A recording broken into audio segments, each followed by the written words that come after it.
right? Because that's a lot. And now you got rid of Baker Mayfield, who had his struggles, but is not a trash quarterback, to bring in.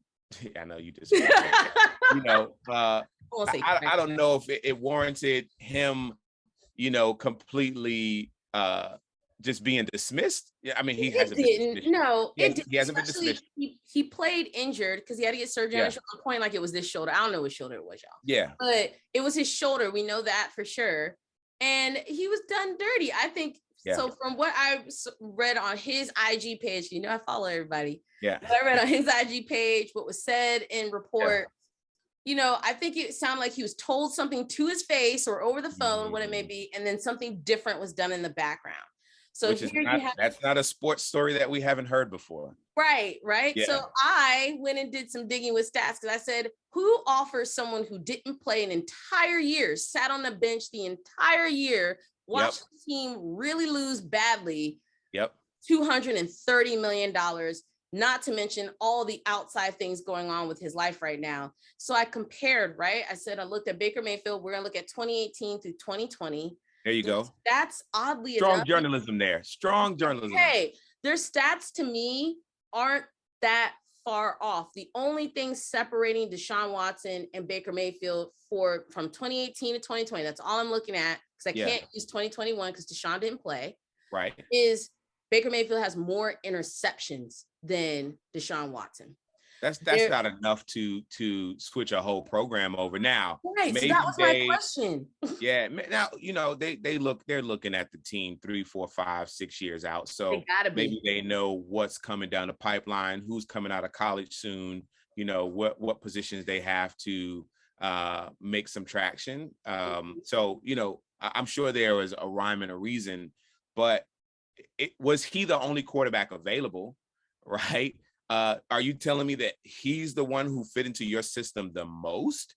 And it makes me wonder, I'm with you. That's a very good question, because you look at it, Jarvis Landry left, he gone, he signed, I believe with the Saints, if I'm not mistaken, for a 1-year contract. And, you know, they have a good running game. That's not going to be taken away from the Browns. They needed a better passing game. But when Baker was on, this is probably the only compliment I'm going to give. When Baker was on, he was on. They took him to the playoffs. They got there for one game.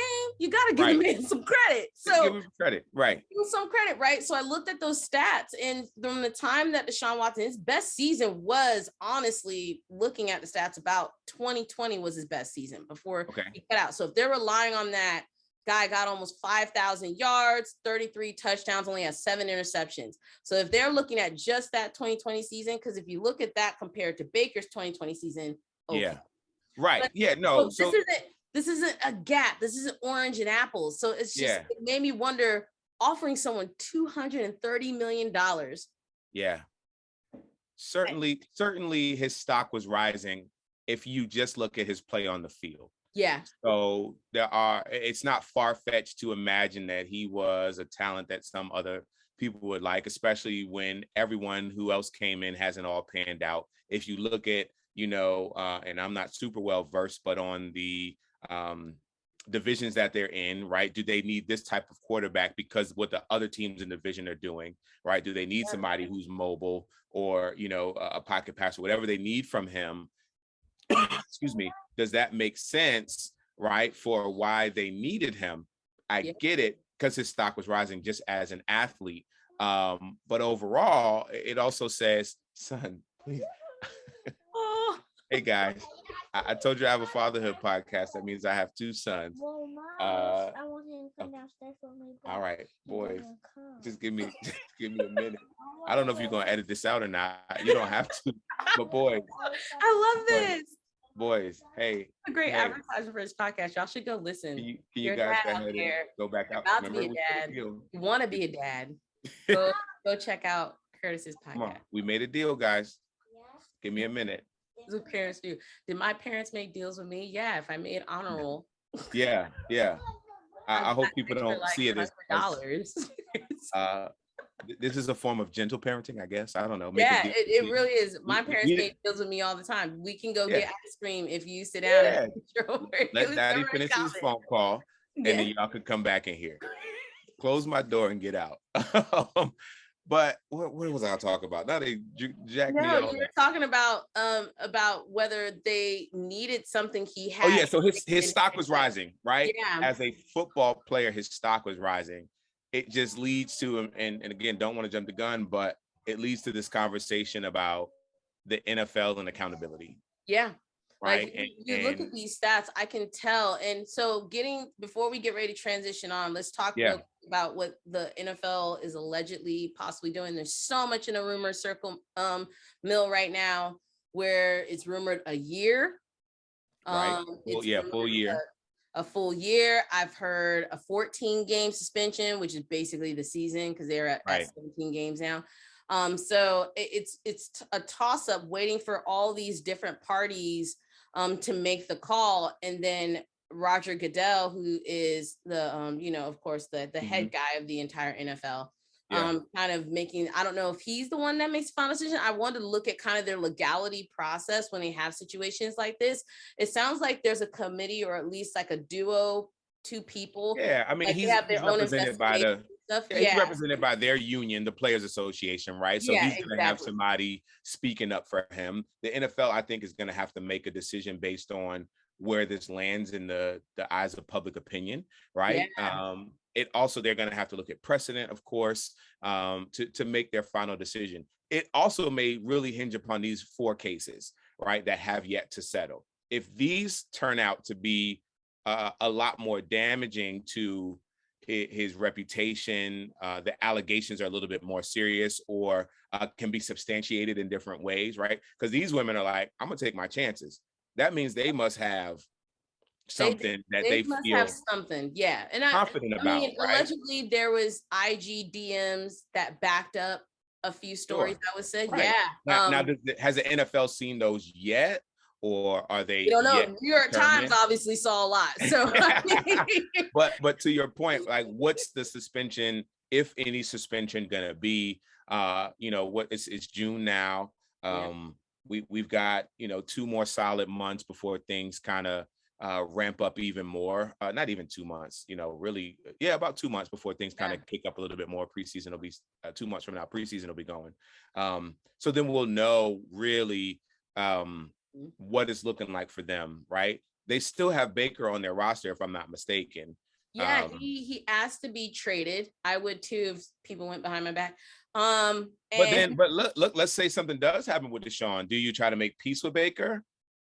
I think it's more so Baker tries to make peace with them. I look at it like, but to be fair, this says a lot about what Baker's worth because no team rushed in and say, oh, we want him to play for us. Like there was rumors about North Carolina, who needs a quarterback. There was another rumor about Seattle, who was in need of a quarterback, and they were like, "No, we're good." Yeah, I think Baker's a story of a great prospect that may not have panned out as well. But this episode is not about him, right? As the fans know, I can spend a whole daggone 3 episodes. What are the Browns going to do? What are the Browns going to do given a potential suspension? Now their franchise quarterback, who you pay him that kind of money for 5 years, I believe too. He's your guy, right? And to your point, it's guaranteed money. I don't know, did they have money to blow? Because I don't know if I would have put guaranteed money on it. Like this is one of the largest contracts in NFL history for a QB to have that much guaranteed when you compare it to like Patrick Mahomes' contract. Yeah, over like I think was this 8 to 10 years, and it's who has proven won a Super Bowl against my team. So I love, I'm gonna of course for the fans keep an eye on this story. What we're waiting on is to see what the NFL is going to do. They have a lot on their plate. This isn't the only case that they're looking at, because now we're going to transition to talk a little about Alvin Kamara. Everybody knows him. He was the highlight in his community, the things he's been doing, especially for the Saints. I remember at one point I was watching a game where Drew Brees didn't throw the ball. They literally spent the entire game handing the ball to Alvin Kamara because the defense could not stop him. The guy went on to break his own record for touchdowns scored, running yards. If you had him on your fantasy football team, you had a great day. So, I mean, at the end of the day, but he, Pro Bowl happened. Yeah. in Las Vegas. I was not there, unfortunately. I'll learn my lesson. I'll be there for you guys. I got to give you the inside scoop. But apparently, and this is all allegedly, is there a video out there? If you can find it, yes. I watched the video when this released. Like when I saw it, y'all know I have news come to me. I don't go look for it. And I watched it. Apparently, all kind of paraphrasing the story. He was in the elevator with his entourage. Guy tried to get onto the elevator. Alvin was like, no, or at least one of the people from his crew was like, no, you're going to have to wait for the next one. The guy's like, I don't understand why I can't get on this elevator. Now, allegedly, they're saying that the guy said something to Alvin Kamara's girlfriend. We don't know that for sure. That kind of set things off. All you can see from the video with no sound is that the guy got on the elevator and basically, unfortunately, got beat up really bad. He was in the hospital for I have to look at it because y'all know Grey's Anatomy. Hold on. With this, because it's a fractured, he suffered an orbital fracture to his eye. That's the eye. Wow. Yeah. That's a serious, and other injuries as well to go along with it. So currently, as of right now, there's possibly a civil lawsuit that is going to be pending against Alvin Kamara on top of possible, I believe, felony charges, if I'm not mistaken, for assault. So that is what's in the news right now. It's a really crazy story. When I watched that video, I was honestly shocked. And I know you got to read up and kind of watch a little bit on it too, Kurtis. Yeah. These situations are tough because we don't know, of course, just like many things, we don't know. But his friends were involved, right? And generally what happens, the star of the group is the one who has to take the heat. Always. Even if he was not the main aggressor. It legitimately could have been one of his friends who was the main aggressor, which happens sometimes, right? I'm tight with Alvin. That's my man. You're not going to disrespect Alvin. And Alvin, no, I'm the wild friend. So I'm going to do what I got to do. And now Alvin is facing charges and penalties and consequences for what homeboy may have done. I don't know. Alvin may have been the one to throw the first punch and through the people's elbow, right? I don't know. A little bit of a mixture. I couldn't even tell from the video who threw the first punch. All I saw was the guy on the ground and them kicking him. I mean, it's allegedly, because you can't find the video oddly enough anymore. I don't know if he has a great team that got it up, but originally when it launched, it's an elevator. There's cameras inside of an elevator. So if a stomp out, that's a stomp out. That's a street stomp out, right? Those generally everybody's involved, and they happen quickly. Right, because we stop and then we all walk out the elevator like nothing happened. This was on camera, and who knows what anybody's sobriety was in the moment or mindset. Yeah, they were partying. There's pictures of him and his crew leaving a party. They were in PE. It's the Pro Bowl. The guys go there to have a good, and it's Vegas. Have a good time. Like, I don't understand if you went to Vegas for any other reason than not to have a good time. Yeah, like it's a tough one because here's an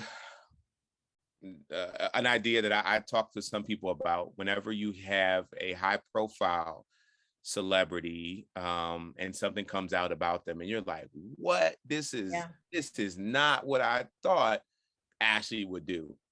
Truth is, we don't know these people all the time. We know what we see of their talent, and we know from some of the things that they may post or what we hear about them from others, but we don't always know them. For all we know, he's just he could be a fighter. That could be his personality, but he's able to channel it well, right? Or he could be the quiet one and his friends are the rowdy ones. We don't know him, and so I have a hard time sometimes being like, oh, poor Alvin. I don't know Alvin. Alvin could have been the one in the wrong, or he could not have been. I don't know. These are just always tough for me because I agree. I'm me as a big fan of football, and I'm always rooting for us.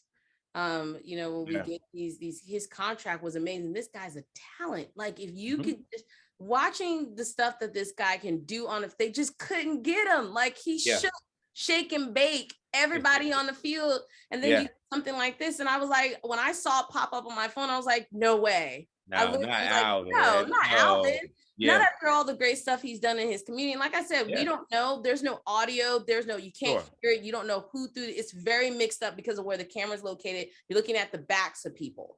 So it's very, very difficult to really pinpoint. All we know is, unfortunately, this happened in an elevator and he's present with his entourage. That we know for a fact. Yeah. And now something went down and someone got hurt. And that's does this wipe out the good? No, I believe that this is tough to say depending on the situation. I'll say that. I can get that because on the nature of the situation. And if you want to show remorse and say, I act in the moment, I don't know how many, drinks or whatever it was I had came from, my adrenaline was pumping, and I was wrong. I shouldn't have responded that way. If you take accountability for your actions and the role you played, then maybe we can start to move forward. That's the number one thing I learned. This is not the first player to get involved in something. You had Tyreek Hill, you had Ezekiel Elliott, you had Ray Rice, and you had all these men who stood up and they took accountability for whatever happened, whatever role they played in the nature in the situation. And now we look at these three men. One of them is on like 2 shows, being an analyst as a former football player. One got a great contract with the Miami Dolphins. Another one is still revered as a great running back for the Dallas Cowboys. So your career can survive this. Absolutely. And I'm a big component of that. I just look at the situations other players have been in, even in other sports. And when they stand up and they're honest and allow the public to say, you know what, he sounded genuine to me. Yeah. I think we should move forward and then get back to what you're good at, which is playing the sport.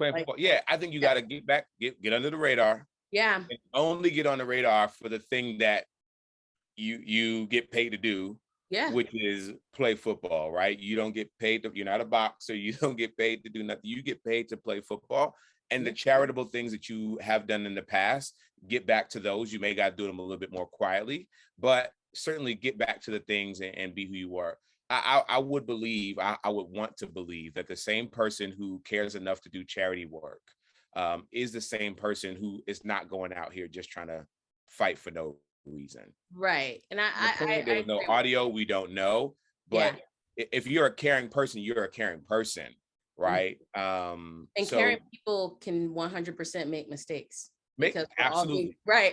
Absolutely. And I mean, I don't care who you are. You push me to the edge, I might have to jump off of it, right? Or jump on you. I don't know. But, But no, and looking at it right now, we're waiting again on the NFL to decide where this is going to go. He at the time did get arrested and then posted bail.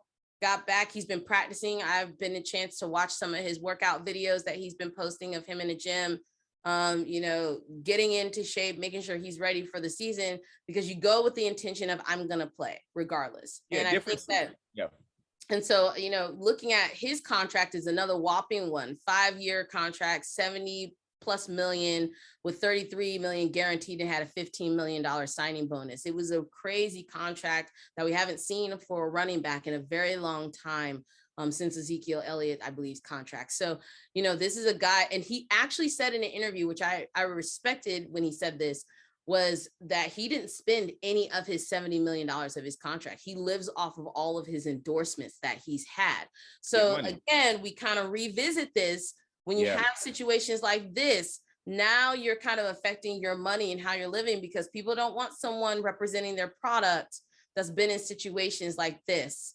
Right. That's why, like you said, it's going to take some rebuilding. He can get back there. We've seen players do similar, or honestly, maybe worse.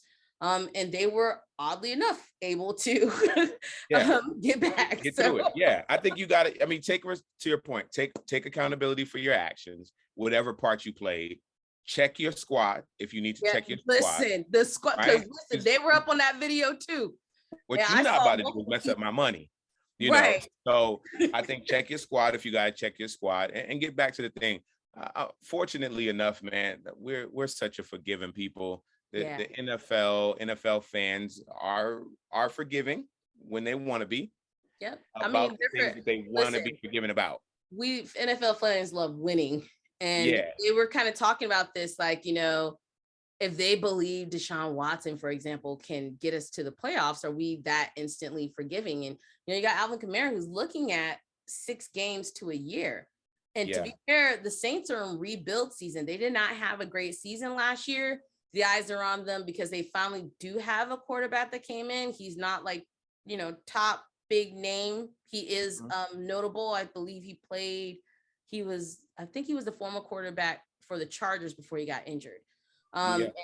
And so now he's in there, but you're talking about, you bought in Jarvis Landry. You could tell they're trying to do something so they can survive the season. That's what it looks like to me. And I'm just interested to see and hear from you as we get ready to close out on this last question, because this was some really great topics. Do you believe the NFL is really walking this fine line with how to hold these players accountable for their actions off the field? They are. They're walking a line. I'll be honest with you. Sometimes I think they're on the wrong side of the line. How so? I do believe that there have been some instances, and Deshaun Watson may be an example of them, in which the NFL may not be definitive enough to share their place or potentially deal with an issue that for them could be a banner of what we stand for, right? If we are against domestic violence, sexual assault, those sort of things, then I think we need to take a stronger stance as an organization and speak out when we need to speak out. Deshaun Watson, now, they may not have all the evidence yet and want to protect themselves, and so they don't want to act prematurely. Yeah. I understand that. I believe there have been times, and I can't recall specifically, but I feel like there have been times where it turns out the NFL knew things late, the whole time. And I think that's where, because of that mindset, like, because knowing that's happened once before, I look at every situation like, man, they knew. They know something. They gotta know something. Right? Because I'm with you there, because I heard this analyst say this, and I actually 100% agree. This is a $1 billion organization. Yes. Versus the New York Times. No, I'm not saying the New York Times ain't got a good research team, ain't got no money, but you mean to tell me, out of all your investigative team, the New York Times was able to find these 66 women? They knew it. They knew it. You couldn't, and you had a year start on the New York Times. They knew it. It's too much money. It's too much money. It's a lot of money. Too much money. You have to leave it up to chance.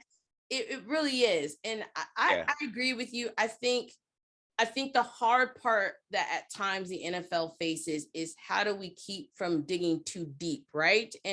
But and I think that, to your point, if you're going to stand for something, stand for it and own that, and own it 100% and put your backing behind it. Correct. Don't give a political statement, because that's what they do. I get it. I always look for the political statement. We will thoroughly investigate the situation. Right. Yeah. Like you do with all of them. We get that. Yeah. Right. And so I truly believe you have to remember, and I remember this, that, I was told this once when I joined an organization, that once they know that you are part of an organization, whether it's a sorority, fraternity, business, whatever it may be, brand, even when you're not wearing the nalia, even when you don't have the jersey on, when you step outside, you're still part of that organization. Everything you do is being watched. Everything you do is being judged. And then copy a big name behind it. Everybody knows who you are. The community knows who you are. So it's one of those things where I think that holding players accountable, you kind of have to, because they chose to take a contract with a team that is under the NFL. So when they step outside, they're representing not only their team and their private community service organizations, they're also representing the NFL, because that's how we associate you. So that's my whole notion with, I think, the NFL probably needing to take a little bit more of a stance. These players are representing you, and I get it. It's $1 billion business, and you want teams to win. You want close games. You want fans to throw popcorn, their alcoholic drinks or waters, whatever you're drinking, your burgers at the screen. You want the superstitious people like me that say, when I don't watch, they score. And when I am watching, they don't score. Right. You leave the room, and the Patriots won that game, by the way, because, my team wasn't there. But me and my sister went for the Patriots, and my mom and dad went for the Seahawks. And I was like, this is a stressful game. And that's how I looked. Can't watch it. To your point, I think it's too much. Now, to their credit, this is why the NFL's Players Association exists, right? To kind of protect the organization from the workers, right? They have this, bargaining that they have to do with one another. And maybe this is more of, I guess you would say, in-house policing that needs to happen from the Players Association. Maybe it's not just the NFL that needs to do something different. Maybe it's the Players Association that needs to be the one that we hear from a little bit more, right? Because I don't like that. We don't really hear from the Players Association. We don't, right? But that's the one who's going to come to the defense of these players, or try to see them through these situations. So maybe that's who we need to hear from a little bit more. Maybe the NFL's hands are tied because of this union, so to speak, that the Players Association is, that protects them from each other, right? So that may be it. I don't know. I don't know all the ins and outs. But if you just ask me as a fan, a casual fan of the game, I wish at times they would speak up more about certain situations. Now, I have seen them get better as a whole with imaging and branding and trying to take care of things. But there are, things that need to be handled. We didn't talk about this today, but like the Dan Snyder situation and the Commanders and how this toxic work environment that's created, right? Is the NFL and the other owners going to do something about it? Or are they just going to say, well, he apologized, let's keep it moving? Or do we need to make a statement? I think sometimes they just need to make a statement. Yeah. And because it is such a billion dollar organization, the company we worked for together, there were times where I felt like, man, I wish they would say something. Then someone just helped my perspective to understand it's too much money moving for them to just be willy-nilly and speak on everything. Same thing with NFL. It might be too much for them to just speak on everything. But as a fan, I just wish they would speak on something sometimes. But if you look at it too, if you're supporting who your investors are supporting, you look at all the brands that most people have partnerships with, they spoke up and released statements. So I feel like if a majority of your investors, because that's really what it is, we're afraid of losing investors and backers. Correct. So you also have to look at who's funneling the money to you. Because if you can't speak up on certain issues that probably in the office you talk about with your coworker behind closed doors with, and you have a stance, but you can't get the whole committee on board to kind of agree that we at least need to say something. I think that, like you said, there's a good point. There was a lot that happened over the last 2 years with the NFL, from, the coaching situation in Miami, and African-American coaches, which now they actually passed a new Rooney Rule that I would love to kind of jump back and do another episode on, which now includes women being considered for higher up positions, as well as minorities. So I'm going to probably get ready to end on this, but I always find it, and I said this in one episode, I think it's crazy that we have to pass a rule for people to be equal and fair. But that's another episode. Another story for another day. Another story for another day. However, I'm at least glad there's something in place to hold. Accountability is so important. So again, I'm just appreciative to have this dialogue with you, Kurtis. Yeah, so I loved it. Thank you. Yeah, of course. These two matters. Two really talented players, a lot of stuff going on in their personal lives as unfortunately seeped into the media, and we're waiting to see what comes down hammer-wise and what the season is going to look like for these two teams that are in a very precarious position in the league, especially with all the rule changes and things that are going on. So, Kurtis, thank you so much. I forgive that you're a Giants fan. Thank you so much for joining. Not your cheerleader. Always a pleasure connecting with you. Absolutely a pleasure. I really appreciate it. And hey, if Deshaun or Alvin ever hear this, I want to let you know that there are people rooting for you and that you can bounce back. And I just want you to make wise decisions, and every other NFL player make wise decisions so that you don't put yourselves in these situations. Should you put yourselves in these situations, seek help, walk out of these situations well, and you'll be better on the other end. I like that. That's from our brother Kurtis, man. He's just trying to leave you. a little bit of wisdom here. A little bit. And I know everybody's like, oh, Ashley, where's your iced coffee? I limit myself to 1 cup today. You all would be proud. I went to Dunkin' Donuts. I'm not sponsored. That's where I went. Because I love the coffee there. Like, we made my coffee with love today, y'all. Like I had the 5 pumps of caramel and coconut milk. Ooh, that's sugar. Well, Thank you so much for watching another episode of Not Your Average Cheerleader. Don't forget to like and subscribe. I want to hear from you all. Keep sending the comments my way. Shout out to the last fan. I left a great comment video. Left a comment under my last video asking me to do more fantasy football stuff. He said he used my podcast to map out his fantasy football team. Wow. Bro, I need to know if you won. Because if you did, that's clout. I got the secret. I've been in the same fantasy football league for about 14, 15 years now. And I've never won. But I enjoy hanging with the homies. I at least the highest I've came in is second. When I was projected to come in last, the second highest for me, I think I came in 6th out of 12 teams, which wasn't bad. I had a lot of injuries on my team, and my parents were like, you're the hardest coach ever. You just cut people. And I was like, if you're not useful to me on my team, I can't keep you. I can't keep you. And it's fantasy, whatever. There's no real money. I can be hard as what I want to be. But thank you guys so much. I can't wait to hear from you. Until next time, bye. Peace.